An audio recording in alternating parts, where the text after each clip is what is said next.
This question comes to me from Nepal. Mabe Sanju. It's a long question, anyhow. It says that today I find much happiness and thanks to you that you have enlightened us with your words. These days I practice Vipassana. I have a question that since I started to show interest in spirituality and religion, different questions have arisen in my mind. Why some people do not meditate and gain spiritual heights like Christians? Why there is so much contradiction in different religions? I will probably be going to church school to continue my further studies where I must take course on religion, maybe Christianity.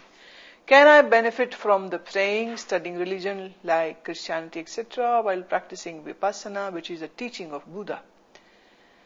As for Christian, they say God, Jesus protects you, helps you, etc., which is opposite to what I know, that nobody can help you. Mabe Sanju, the teachings of Christ, truth is this, got lost in the Vatican-styled preachings. Moreover, the enlightened words of Jesus have been misinterpreted. And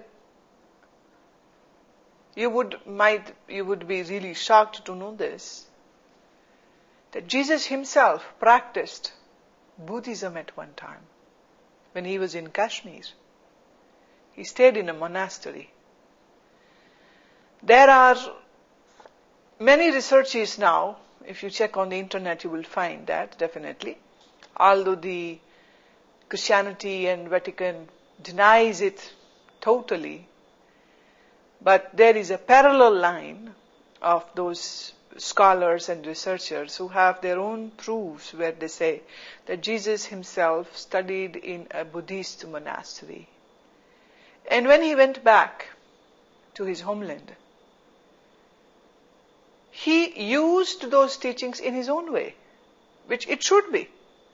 Because if I am going to speak to a child, then my language is going to be of that level. If I am going to speak to a scholar, then my language cannot be, my style cannot be that which I have used for a child.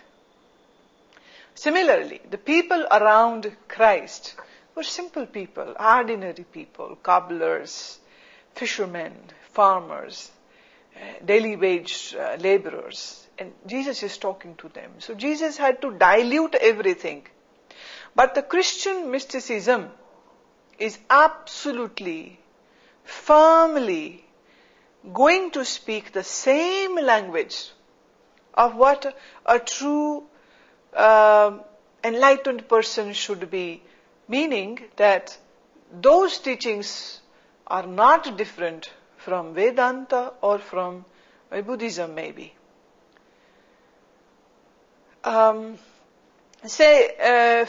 example, if it is said that once Einstein went to a school, to children's school, and he had to explain about what he knows.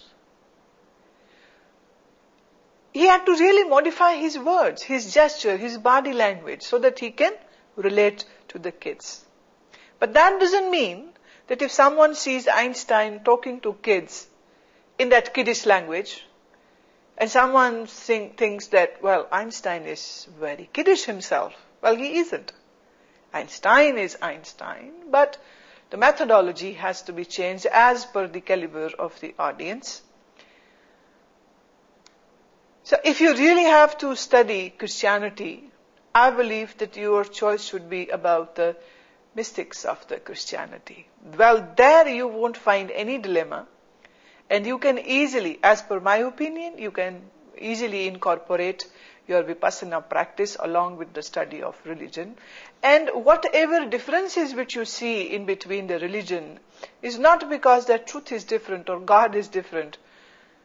But the truth is this, that once the masters have left the world, all those people who take up the reins, whom we call the priest, or father, or parish, or pastor, or panditji, or mullah, these are the people who really corrupt everything. and they begin to misinterpret things in such a way, because now they are going to use words of these great enlightened masters in their benefit, so they are going to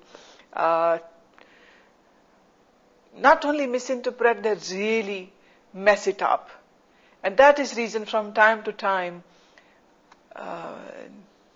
new masters are needed on this earth to explain again, to refresh, to teach in a new way, and sometimes even to condemn the old ways, as Jesus did it.